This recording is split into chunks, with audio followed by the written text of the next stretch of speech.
સુરત શિક્ષણ સમિતિ સંચાલિત 26 જર્જરિત સ્કૂલો સામે ફક્ત 9 જેટલી જ શાળાને મંજૂર કરવામાં આવી છે।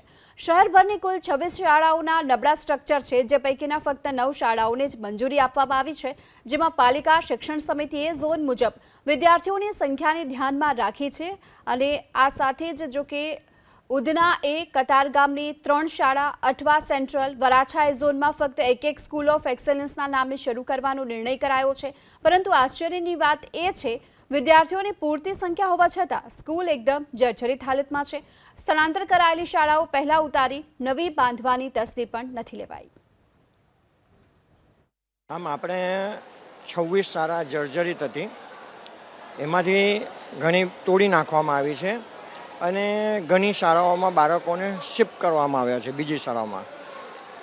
આપણી શિક્ષણ સમિતિ અને સુરત મહાનગરપાલિકાના પ્રયત્નોથી પ્રફુલભાઈ પાનસરિયા અને આપણા પાટીલ સાહેબના પ્રયત્નોથી આપણે 9 શાળાઓનું બાંધકામ ટૂંક જ સમયમાં ચાલુ થઈ રહ્યું છે।